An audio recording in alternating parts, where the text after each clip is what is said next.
At any time, we can repeat things because our producer will edit things out, etc. So, Okay, good enough. okay. All right. Right. So we're recording, Lizzo? Yeah, it's recording. Okay. So we're ready to rock and roll. All right. 1, 2, 3, 4. Hello, everyone. This is Chris and Lizzo. We are a brother-sister team. And on behalf of the Charcot-Marie Tooth Association, aka CMTA, we are coming at you. Coming at you from coast to coast. I live in California and Chris lives in freezing Vermont. That is right. And this is another fantastic episode of our famous podcast name. What, Lizzo? It's called CMT for Me. That's right, folks. CMT for Me. What is it? A comprehensive podcast covering all aspects of CMT, the voice of individuals living with CMT, their challenges, and more importantly, their inspirational stories. We also cover research updates, fundraising, interviews with the CMTA community, which includes board members, branch leaders, CMTA leaders, and overall, an opportunity to spread awareness through the eyes of those with CMT. Man, that's a great intro, Chris. I know it is, Lizzo. I know. You don't. That's a great intro, Chris. And I've received, I have received some great feedback from our listeners and our friends at the CMTA. Do you know that this podcast has been downloaded over 3,000 times? Whoa, over 3,000, and we've only just begun. Well, I'll give you some feedback why I think that is.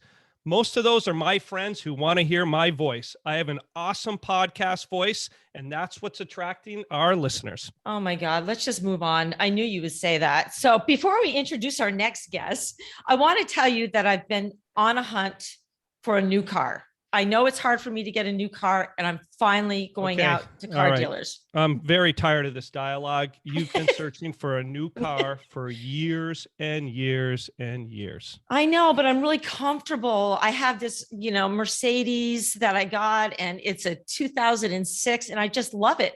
And it's easy to drive. Yeah, it's easy, but it's dangerous. Let's go through the details. Your horn doesn't work. The windshield's cracked. You have to add oil once a month. When you look in the back seat and you start the car, right? It sounds like machine guns going off for 5 seconds. It's interesting. You have no back hatch, which doesn't even close. And I could go on. And I do recall, Lizzo, do you remember that time you pulled up to get gas? Yeah. And you left the nozzle in the tank and drove off. Now and listen, it ripped the whole side of the vehicle. That was cool. More people do that than they admit. I tell you, I've talked to other people. They said, I haven't told anybody, but that's happened to me too. But don't get me wrong. Like, I need a new car, but I have, some foot issues and shortened calf muscles. So it's hard to find a car I can drive comfortably. So I'm forcing myself to go out and try these cars that are beautiful, but they just don't feel like my nice little car that I've had. Yeah. Well, the one thing is you are persistent. You'll not give up. And that's a great trait to have. And I'm really proud of you for pursuing the endless hunt for a new car. Not everyone has such determination. Well, I know a lot of people in the CMTA community, and people with CMT are full of determination and persistence. Yeah, and it does take many shapes and forms. Some folks are given a challenge. They refrain from taking on these specific challenges. Then all of a sudden, bingo, there's a form of positive energy takes over, and the levels of determination are off the charts. I hate to say it, but you're right. Of course. But this is an incredible lead-in for our next guest, someone who is courageous and persistent. This person will not let CMT run his life, and given the challenges of even getting an accurate diagnosis was hard, but he's been determined to overcome any obstacles that get in his way. He lives life to the fullest. Wow. I'm really excited. Who are we interviewing, Lizzo? Superman? You got it. It's Superman. No, it's Super Tom DuPont. Nice. So Tom is chairman and publisher of the DuPont I'm going to start that over. Yeah, he'll repeat it. Yeah. Tom DuPont is chairman and publisher of DuPont Publishing since 1985. He's a co-founder of DuPont Registry's monthly magazines, and it continues to be the leading publications for high-end marketplace. He's an avid sailor. He's an avid golfer. He has 3 daughters, 7 grandchildren. He lives in Florida, and he's going to tell us a lot more about himself. That is awesome. And by the way, the bio goes on and on and on. And I And just on want and to on. say, here we go. Tom, thanks so much for being on the podcast today. How you doing? Well, I'm doing just fine, thank you. It's my pleasure to be with both of you today. Awesome. And further the cause for CMT. That is great. And, you know, I'm thinking, Tom, as we started, right, if I can recall, I think you sent an email to Lizzo and myself about wanting to be on the podcast. And so there's a lot to talk about here, but just in general, as an opener for our listeners, why'd you want to be on today's podcast? Well, I read the story behind your podcasts and why you were doing them. And I listened to one of the podcasts and I said, you know, what they're trying to do is help other CMT victims, for lack of a better term, patients or recipients, live a better and healthier and more enjoyable life. You know, we're all going to get old and nobody's going out of here alive. And it's how you live your life that's going to give you the most pleasure. If you have a CMT, you've got limitations, but you can keep pushing those limitations down the road. If you want to call it kicking the CMT can down the road, that's what it is. I'll tell you, those are very, very positive and inspirational words. You know? Yeah. So, Tom, you know what I found fascinating? Let's go way, way back before you were born. Your mother and your mother's sister are identical twins, right? And they both have CMT, which is so already only 1 in 250 births are identical twins, which is 0.45% of the global population. So that's already rare in itself, right? And then to have twins, identical twins, both with CMT is like an amazing story. I don't know if anybody has ever like researched that, but that's kind of incredible. Well, by the time we went on the hunt to see if we get a diagnosis of CMT, both my mother and her sister had passed away. So we couldn't get a 100% accurate diagnosis of them having CMT. But it was very clear to me in that in the last years of their lives, they were elderly. They died in their 80s, but they were very tentative and walking, moving, and generally moving around. They both led active lives. Neither one was an athlete, to say the least. But it became apparent that maybe they had CMT symptoms. We just didn't know what that was then. So when we started to investigate through a consultant, what was the problem here? And we knew that a couple of us in my side of the family had motor difficulties. We ended up being referred to Dr. Shy up at the University of Iowa. And when we went there in December, nobody would go to the University of Iowa in December. It was cold. Tom, I went to Detroit in February. I don't know if that trumps that, to see Dr. Shy when he was there. So that was freezing. Iowa was worse. So there were 5 on our side of the family, my 2 brothers, 2 sisters, and myself. And on the other side of the family, we had 3 first cousins, children of my mother's identical twin. So needless to say, Dr. Shy and the scientists looking at CMT thought this was the best petri dish they'd ever seen. There you go. To see if we could establish that there was the same symptoms on both sides of the aisle, if you will.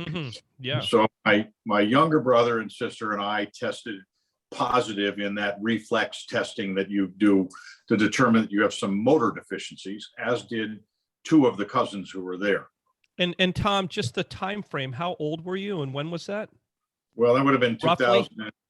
That was in December of 2012. And so whatever that is, 10 years ago. Only 10 years ago. Yeah. So Wow. I was in my early 60s at that time.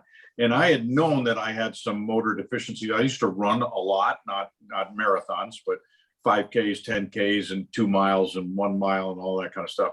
And I noticed when I would step on something that was uneven, my balance would go away right away. And by the time the message got from my feet to my brain that I was falling down, and my brain went back to my feet and said, "You better move your foot," I was already on the ground. So wait, was that? wait, I have a question, No, Chris. no, I Lizzo, just my- yes, me no, first, it's me my first. Oh, my okay. me. My I'm just kidding. did you know that so you didn't know you had CMT till you went to see Dr. Shai. You just That's knew correct. there was an issue, I knew something there was going on. And we were using a healthcare consulting firm that was backing us up on various items. My older sister, who does not have CMT, had a bout of cancer, and she wanted a professional standing by her side at every step of the way. So we just extrapolated them and said, what are we doing? Because my younger sister and brother were much more advanced, and they are 8 and 10 years younger than me, or 5 and 8 years younger than me. So if I was in my early 60s, they were in their mid 50s, and they were clearly having problems and starting to think about wearing braces on their feet and that kind of thing. So it took Dr. Shai a while to find the mutant gene that applies to our level of CMT. And that diagnosis was in June of 2013, when we got an official letter saying, you have a mutant VCP gene. It's hereditary because 3 of you in one side and 2 of you in the other side have the mutant gene. All 5 of you have the symptoms of CMT and motor deficiencies in your legs, and maybe some in your hands as well. And the other 2 that don't have the mutant gene are fine. I mean, they're getting old. They're getting old. They're my older brother and sister. They're just getting old. So I'm trying to just go back in time a little bit in terms of, as you referenced, you were a runner. You noticed some issues. When was that? Was that at a young age, or was that something when you were in your 20s or 30s? But when did you first start to notice that symptom? And then it sounds like you just kind of lived with that for a long period of time. Well, hard to say exactly. Sure. Probably the biggest amount of running I was doing was when we started the magazine company from about 1985 to 1995. So I would have been in my late 30s then. Yeah. And that's when I noticed running, that every once in a while I just would be on the ground. Yeah. And I said, it's just everybody always say, yeah, skinny, weak ankles. That's all it is. Right. Well, it was very slow progressing. Thankfully for me, the CMT progression has been very slow. I may have slowed it down some more, but it hasn't been as rapid as my siblings. Well, let's talk about that. Let's talk. Yeah, let's listen, talk and I about do that. think that's an interesting point, right? There can be a symptom which may not be as severe, which doesn't trigger someone to seek attention, and they might live with that for 10, 15, 20 years, right? So, Tom, why do you think your progression is not as fast as your other family members that you are with? Well, you know that when you talk to the people and the research people with CMT, it never applies to anybody evenly. Some people later in life, some people earlier, some people faster, some people slower, some people their feet, then their hands, some their hands, then their feet, etc. So you don't really know where you are on that scale. But the idea that I subscribe to and try and live up to is to do what I can to prevent the progression from going at whatever its natural pace is. And if that means it's going very slowly, and I keep it going very slowly, that's fine. But if I'm being active and doing the things that I do where it would be faster and I'm able to level it out a little bit, I'll do that. And by the way, it's a good idea to live a healthy life anyway. Yeah, totally. And then I don't know if we touched base, but what type of CMT do you have, or were you diagnosed with? I think I know it's a 2. I think it's 2. Was it 2A, I believe? It might even be 2X. Yeah. 2X. Yeah. Okay. Because of the VCP gene applied to nobody else at the time it was discovered. So you keep a really active lifestyle, though, and I remember you really focusing on that when we spoke to you earlier, about a month ago, and you said that you think that, if I recall, you said that you think your activity level has something to do with you being on top of this progression and being able to stave off progression. I think you need to recognize what it is that's deteriorating and then go right to the point and literally try everything. I have the resources that I've tried a lot of things, some of which haven't really worked. So what's worked? What hasn't worked? Well, everything that I do has to qualify as work somehow, because I'm still here and it's progressing slowly. But I've had all kinds of braces and brackets. I've seen acupuncturists, I've seen the chiropractor, the stretch therapy, regular therapy, massage work, the chiropractor, and that's an interesting side that figures in on CMT and how to make sure that whatever's happening is happening as slowly or as quickly in this case as possible. I work with an upper cervical chiropractor, less damaging than the guy who slams your back and that kind of stuff. Mm-hmm. They just adjust your neck.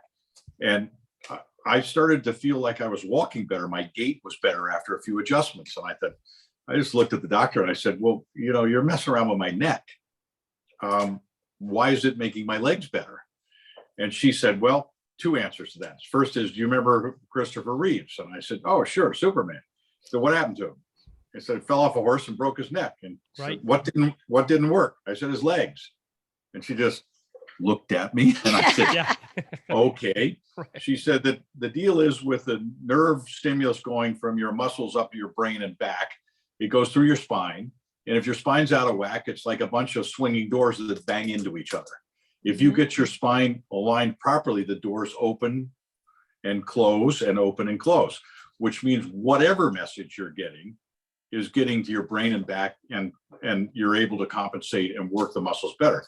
So that was kind of an interesting thing to me, to be working my neck. I did a lot of work over a long period of time. Now I just do once a month to go check in, or I do something foolish, I got to go see a few days. And the adjustment of your upper cervical spine is mild compared to the one that crushes your back. I did have L5-S1 surgery on my disc that was giving me terrible sciatica. And they did a magical deal called a microendoscopic discectomy. And they essentially closed it up so that the disc couldn't leak out anymore. And now I'm a little stiff. I have a narrower disc and a little sensitive down there, but boy, not like it used to be. But once again, trying to line that spine up from top to bottom to get the message one way or the other. Right. It's just interesting to hear you talk, because it feeds right back into the start of our podcast, which is persistence, right?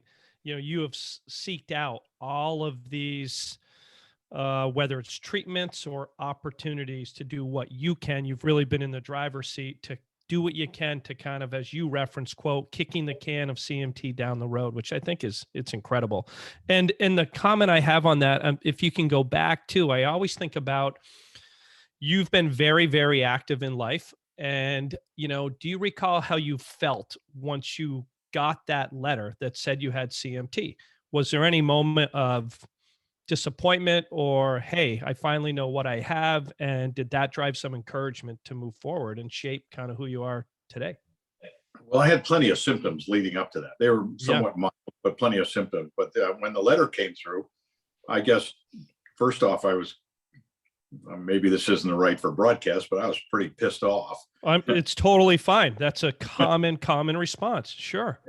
And then my second reaction is okay, I need to learn a little bit more about this so I can deal with it. I did toe over brackets around my foot that come up, the ones that come up the back of your leg, the ones that come up the front of your leg.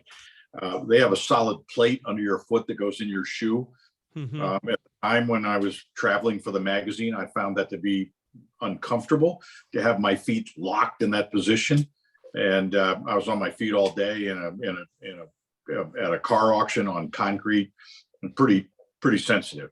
I discovered one thing that I thought, and I get a little bit of trouble sometimes with this from my opinion, that because my foot was stuck, I didn't get any exercise of those muscles. They didn't move. So I came to the conclusion that there was more atrophy going on, or more possibility of atrophy going on. So I got rid of those. I got other braces. I got some of the equipment. Oh, you do? I did these guys. Oh, so what is that? Is silicone? It's like a neoprene silicone boot that goes around your foot. You strap it on, goes in your shoe. You put this on. It allows you a little flexibility back and forth, but it keeps your ankle from rolling over. I wore these for years when I was doing car shows.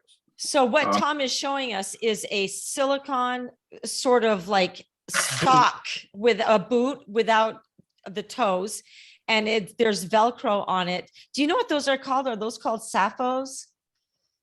They silicone, might. yeah. Hanger orthotics and stuff. You have to have your foot taken a mold and all that kind of stuff. They fit it and they grind it down. So these are old.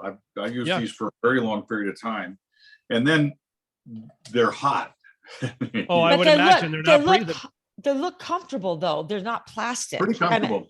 See the high arch here? Yeah. Yeah. Yeah.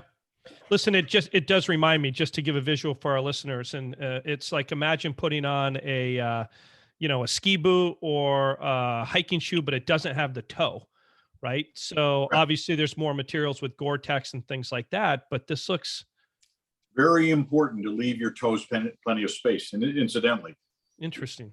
be careful. Make sure your shoes are big enough, maybe a half size bigger. Buy the wide ones so that no matter what, your toes can move. So Because these are available on the open market. I mean, who sells them? you have to go to an orthotic Go guy. to an orthotic. Okay. I Okay. believe they're called SAFO, SAFO. I think that's correct. Do you wear those now? No. No. What do No. you wear now? What I wear now are two braces. This one, Okay, that looks like a carbon fiber AFO. this is called an extreme Extern, EXTERN by Turbo Med. Oh, Turbomed Turbomed, is okay. very well These are the known in our best. community. They're best. Yep. Outside your shoe, Yep. so it doesn't go in and irritate your shoe or the bottom foot. There's still some flexibility here. So when you're walking, you can get up on your toes and lengthen your gait. Straps on nicely, easy to get on, easy off. Where I am in the summertime, I'm on dirt roads a lot. This gives you tremendous stability so you don't roll your ankle when you step on a pebble. And it allows you to lengthen your gait, which is really important to stretching those muscles out. And that's So- cool. And it's on the shoe you wear. So then you have the breathability component, et cetera. Exactly. So It fits any shoe. You just have to follow Yeah. the direction to it. Then the So last tell- thing I use Oh, go when I'm ahead. on the course is this guy. And these you see all over the internet. And so it's one of the things where I went on the internet and actually got something that was worthwhile. These are straps that go around your ankle and strap around the ankle and come up the side, and they help hold your ankle rigid. So you, again, the rolling your ankle doesn't have your problem. Give you plenty of flexibility. Your toes open, your heels open, goes down around your arch and comes up and keeps that foot level and prevents it from turning side to side. So that's my So I'm that's sure some like a there's some doctors brace. think I'm nuts. yeah, you've So- got your toolbox of braces there. So yeah. So do you know what that's called, Tom, for our listeners? I might be able to email you the name. I haven't bought That's one. fine. And you look at ankle bracelets, it'll come up. yeah. Chris, That- I have a question for Tom because, Tom is very, very successful businessman. He's well established in the community. People And know for our him. listeners, so they know, when we give Tom positive comments, he refrains. He has a little smile, but you can tell he's not real comfortable talking about himself. Well, he is. But what I'd like to know is a lot of very successful people in our CMT community will not talk about their CMT. And I think it's fantastic that you're coming out there. For whatever reason, they don't want to talk about CMT. They don't want to show their braces. They keep to themselves. What is it that lets you go about society? I'm sure you get questions. I don't know how you answer them about what's wrong with your legs, what's wrong with your feet, but you don't feel embarrassed about it. You're like, this is who I am. This is what I'm doing. And I'm going to continue on living. Where does that philosophy come from? And what do you, And Al, just to carry on, it ties right into a question I also wanted to ask, which is exactly, when you were, first started putting on braces and just those type of things, a lot of people refrain and they don't want anyone to know. And like Elizabeth said, tell us about the transition. It's a great question, Lizzo. Well, you have to have a good dose of humility. Okay. That would help you get over the fact that you're wearing braces or something like that. The single most embarrassing thing that can happen. And by the way, I forgot one more gadget I use. I use collapsible walking sticks all the time. You do? If I go Okay. to a stadium or an event where I have to go up and down steps and stand up where the seat in front of you is about ankle height and you're wobbling a little bit, if you've got a stick to hold on to, and when I'm walking with those extern brackets, I use the sticks. It also helps me with my cadence, get my hands out there. But I'm slowly growing up to the realization that if I'm going to a fundraiser where there's a lot of people and a lot of standing, it's not a bad idea to have a stick, because if they're serving cocktails, the chances are you're a little wobbly and people think that you've had too much to drink.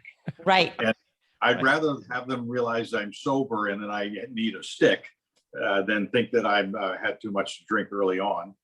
And my younger brother carried a letter from his doctor in the car. So in the event he was ever stopped for running a stop sign or something like that, and they said, okay, you gotta walk the white line, he had an excuse why he couldn't do that. He had a written letter from his doctor saying, no, I haven't been drinking, but if you want me to walk down that line, it ain't gonna work. Right. Yeah. So how do you feel about CMT? Tell me about talking about it. Do people ask you questions? Do you feel offended? No, I offer up the solution first. If I don't know somebody, if I'm out playing golf and I'm someplace with strangers, something like that, I just look at them. I say, you're going to have to give me, I'm a little bit slower on the walking here. Takes me a little bit more time to get my feet on the ground and get a swing going because I have a condition called CMT. It's a hereditary peripheral neuropathy. It's affecting my feet. They're a little numb. And by the way, it feels just like I just took my ski boots off after skiing in 10-degree weather all day. Mm-hmm. And that's it. And that's it. Yeah. And you I don't don't- think twice about it. You just don't care. I think it's No, great. I'd rather have them understand why I can't jog along with them as they're hurrying up a hill, or why I have to go slowly down steps from an elevated green or even in an arena or something like that. Why I always have to grab a handlebar. Here's one for you. Since you're in Vermont, I'm sorry to do Right. this to you.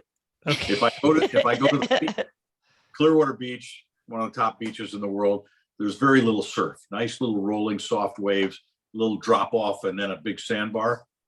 Okay. It doesn't work. I have crawled out of the beach with people wondering what's the matter with me out of the water, and I don't like that image. So I take a walking stick, and it's like a ski pole with a basket on the end, Yeah. and I use it to get in and out of the water. And people look at it and say, "Oh, he must have been injured." I say, "Oh, yeah, I was a paratrooper and broke my leg." I love it. But It's but at great least storytelling. with the stick, you've got acknowledgement from somebody that there's something not 100% right with you. Last point, go get on an airplane and walk through the air terminal. And having a stick, people get out of your way, step aside, help you get on and off. They really, the kindness in human spirit and people who look at somebody who has some kind of disability and needs that stick or something, they just want to be helpful. And you better tell them what's going on, and you better have a stick that tells them something's going on, or a stick or two, and that'll really make your life a lot easier.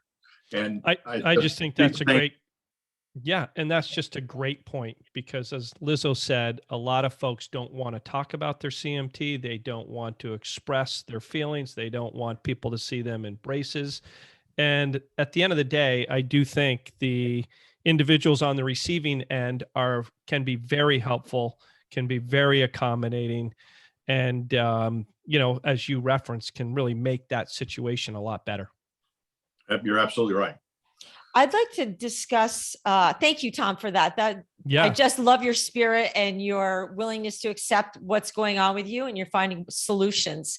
I do want to express my condolences for your brother, Michael. Michael died not too long ago, a month ago, 2 months ago. And he was such a gentle, kind soul. And I did meet him, and he's had a lot of challenges, but I from what I've discussed with you, I think it sounds like that his death was in part due to CMT related symptoms. Can you talk a little bit about that?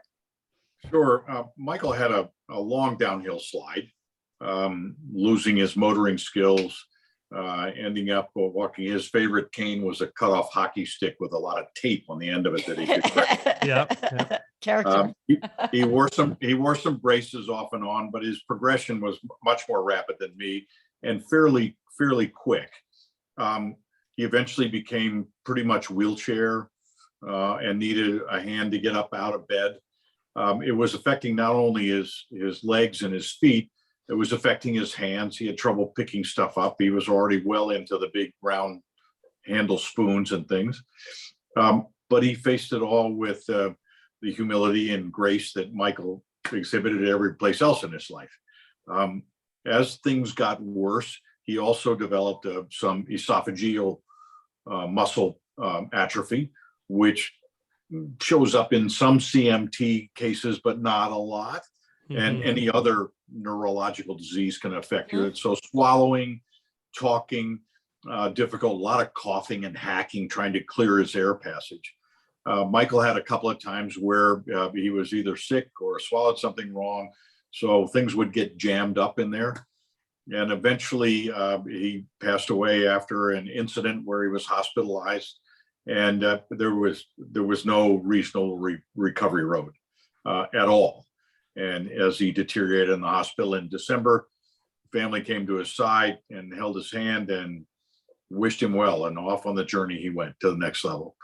But you know, he's maybe 8 years younger than me, and I don't like that part. If I've got the same, and I don't want to go there. And my younger sister has CMT, and she has a similar condition. She's assisted living, wheelchair, needs help, has the same talking problem, coughing, and she's got a wonderful family around her and plenty of help to take care of her. But once again, there are two reasons I feel badly for CMT affected people, why I'd like to be helpful, to see if I could help them avoid what happened to my brother and my sister and avoid what's happened to me. Yeah. Thank you for sharing that. Exactly. And again, sorry to hear about that loss. And but it sounds like you've reflected on that, and there's things you learn from that as well, which I always find is interesting. You know, a question I like to ask too, I think about, you know, the number of folks that we've talked to in the CMTA community, and some of which, you know, in the presence of CMT, you know, can be very withdrawn. And it makes me think, and, you know, about your day-to-day life. And I always come back to the question, you know, kind of given CMT, what gets you out of bed in the morning, right? You know, I just kind of what drives you every morning, where some people we hear that's, you know, it's hard for them to move forward every day or get out of bed in the presence of their CMT, even if it's minor symptoms and or more significant symptoms. So tell us a little bit about that. What gets your 2 feet on the ground every day? Well, you mentioned when I was publisher of the DuPont Registry, that would get you out of bed every day. We had at one time 120 employees. We had an active internet publishing business. Incidentally, I'm retired from that. Okay. The company has moved on with new owners, But just recently, right? It's just recently, like March of last year, or? Well, that's another downhill slide. Okay. We don't have to get into it. I just, you know. I actually left my formal position with the company as many as 4 or 5 years ago, but I stayed active. I got to avoid the one thing that employers don't like, and that's the annual review of health insurance. Okay. Oh, geez. And of course, given the consideration that I have to be very careful about it, it was just agonizing when you're talking about increased costs and what you're going to do to your employees and their children. I don't have to do that anymore. Right. So I'm retired from that, but I'm running a series of small businesses and a digital newsletter for the Tampa Bay area. I'm involved with some family businesses. I got plenty to do. What gets me up in the morning? I want to see sundown. I want to get through the day. I want to go out and be productive. I want to end up at the end of the day feeling that I've accomplished something and gotten better rather than worse, not only health-wise, but accomplished business. I have 3 daughters, 3 son-in-laws, and 7 grandchildren. And that's a big part of my life. And I want to make sure that what I leave them is at least somewhat as good as what my father left me. And that's enough incentive for me to get up. And plus I live in Florida, so the mornings aren't bad at all. Yeah. So Tom, that's a great response to that question. Yeah, it is a great response. Just, I don't know if this is appropriate or not, but do you worry about having passed the CMT gene on to your kids, or like, what are you taking any, I'm not phrasing this question very well, but how do you feel about, are you looking for CMT? Are you just telling them what signs to look for? How are you dealing with that? They're well aware of it, and the three girls are in their late 40s, so they're approaching an age when it started to affect me. All three seem healthy. They're all three very active. They don't show any early signs of progression. They know it's a 50-50 chance. I referred them to the CMT centers where they can get blood Great. tests. They haven't quite Good. gotten around to that. They're ignoring it, which is fine with me. I'm not going to force them. I don't want to put them in a position where, Dad, look what they found out because you annoyed me, so I had to do it. So they know. And I worry about it with the grandchildren. Sure. I worry about it more with the grandchildren, but at the same time, the grandchildren, based on what you all are doing and some of the other people in CMT research are doing, they got a good chance of beating this disease or containing it in a manner that would make their lives more productive. So Absolutely. Yep. Me. And I'm just so appreciative that you're so open. Again, so It many is. It's people fantastic. don't even tell their kids, or they don't express it. They're fearful. And I just love, I think just being expressive and accepting of this helps everyone, and it helps us move along in the right direction. Yeah. So Yeah. congratulations on that. Yeah, definitely. And Tom, so tell us a little bit about, obviously you're very active in business, but in terms of CMT and therapy, and what are the things that you do, almost routinely? We hear you play a lot of golf and walking and, but tell us a little bit about that kind of exercise type component that you feel is important. Well, in the peak of the magazine days, I was traveling the country to car shows. So I probably was active at a car auction or show 1 weekend a month in the winter in the off season, 2 weekends in the shoulder seasons, and 3 weekends in the summer. A lot of times those are in big convention halls and buildings with concrete floors. And that was pretty good exercise for me. I can tell you, when you were all done, you buttoned everything up and it was 10 o'clock at night. 6 o'clock the next morning came very, very quickly. The legs were pretty sore. But today's world, where I don't have the pressure to do that kind of traveling, I'm here. So I do a lot of walking. I work out with a trainer who is a specialist in training people to have more better toned muscles and muscle strength for playing golf. I do that 2 days a week. I work with a stretch trainer who's a little bit more into the whole body 2 days a week. I try to play golf 1 day a week. I do have a boat, so I'm trying to get on and off the boat. I have a 10-month-old Labrador puppy, so that's a walk there. Oh my goodness. That's a lot of work. In the summertime, one place where I'm really starting to feel the effects of muscle atrophy is I'm an active sailor on a 16-foot fiberglass boat that is a round hull. It's a Bullseye, which is a Herreshoff designed boat, fiberglass. And I've been racing that boat since I was 12. So Oh, wow. Fiberglass doesn't rot, so it's still good. Good. But that's a lot of work when I'm on there. It's got a spinnaker, so I need a youngster with me to help me out. Other than that, I just try to eat healthy and breathe fresh air. Fantastic. I would tell you fresh air is key. And I know you guys up north get locked in and it's tough on you, but even if it's cold, if you got a little bit of time to go out, stretch your legs. Mhm. And this is as long as I want to sit down. I Sure. love, oh, I guess he's done. Yeah, I guess that's our He's cue, like, folks. Okay, No. okay, get off. So I do have a stand-up desk. You, So I oh, try yeah. to, Good. when I'm on my computer, I try to be standing up. No, I love your self-care regimen. I think more Same. people It's need, awesome. even myself, you're inspiring me to take care of myself more and spend some time, because you're like, oh, I don't really feel like it, but it's good for you and it keeps you moving and keeps you young. It's true. It's even, and Lizzo and I have talked about that. Even kind of what I've been trying to roll in my routine is, before you just jump out of bed, do a little bit of deep breathing, right? While you're making your coffee, because I like coffee, is kind of take deep breaths and do some stretches.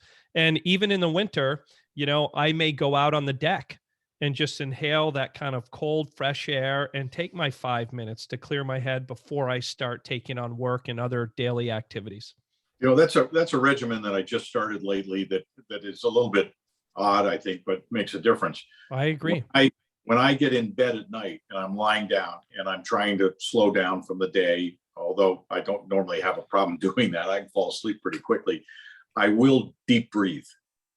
not in an aggressive way, but just to get plenty of fresh oxygen down in the bottom of my lungs, to get fresh blood started out my system before I start that shallow breathing when you sleep.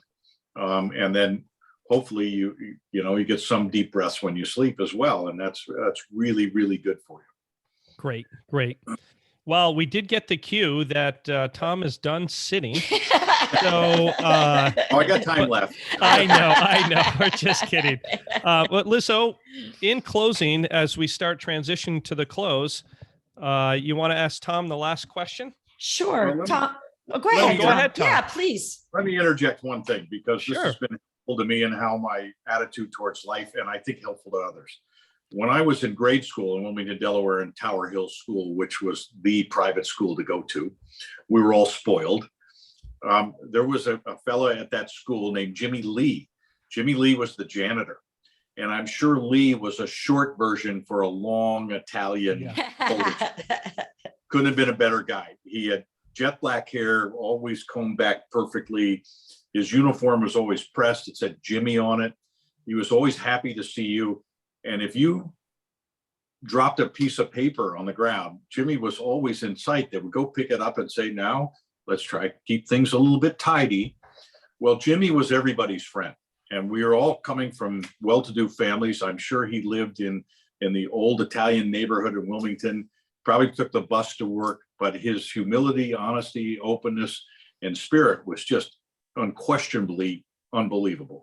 Well, I left there in the ninth grade to go to prep school, but between all of my friends, older and younger, everybody knew Jimmy. Well, one year they put up a plaque in Jimmy's honor at Tower Hill. I carry a little picture of that plaque in my pocket, and it has Jimmy Lee's philosophy. And this will help anybody through any crisis, no matter what. Jimmy Lee's philosophy was very simple: to look forward and not back, to look out and not in, to look up and not down, and to lend a hand. Mm. Well, you want to know why I'm on this podcast? Jimmy Lee taught me. Wow. Oh, that is incredible. I love it. I love it. That's awesome. And the Is that- fact you carry that around, and it's a great reminder, right? When you pull that out in terms of, core values and how to live your life better and overcome challenges, which, you obviously have incorporated. It's really impressive. It's cool that it's one janitor, one guy in your school that, is not a classmate, could have such an impact on you. And you've absorbed that and taken it in his philosophy.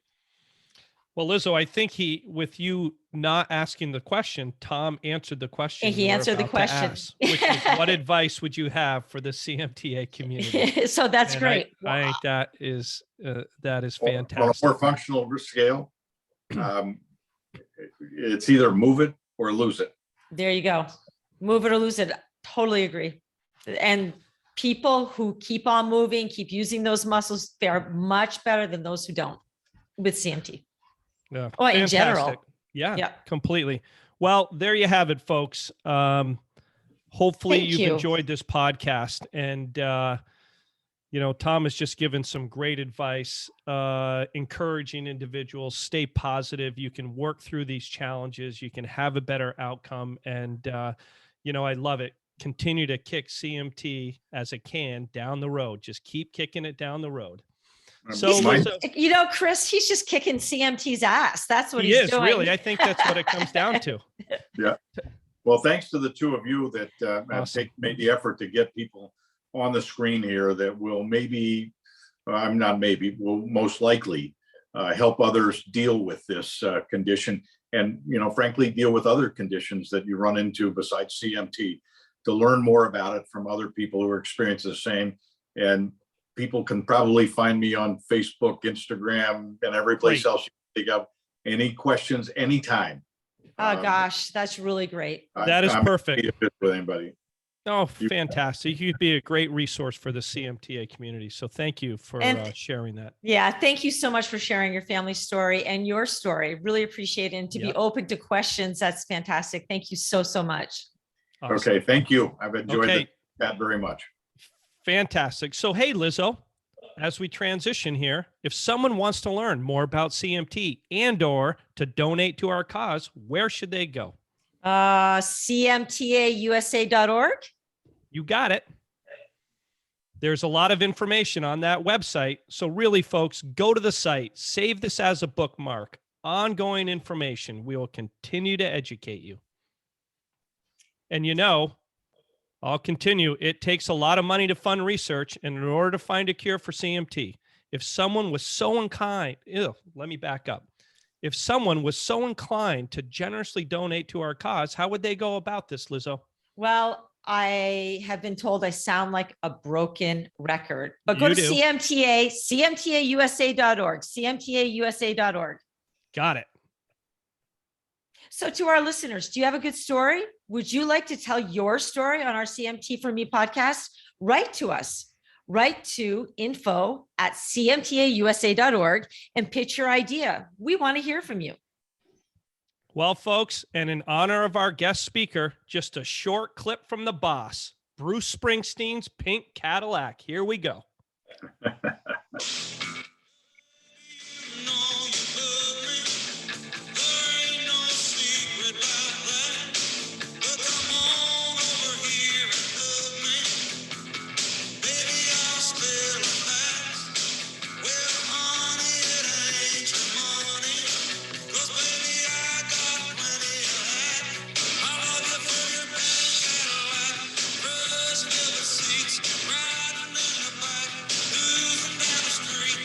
Oh, I love that tune, Lizzo. Another That was a great, good pick. great podcast, right? So until next time, folks, join us. See y'all later. See y'all later. Thank you so much. Hang on a second. You can All go right. now, Tom. You can stop recording. All done? Yeah, have a we're pink- done. Do you have a Stop pink recording, Cadillac? Lizzo. Tom, thanks very much. Thank you. Okay, and we'll follow up and Yeah, let me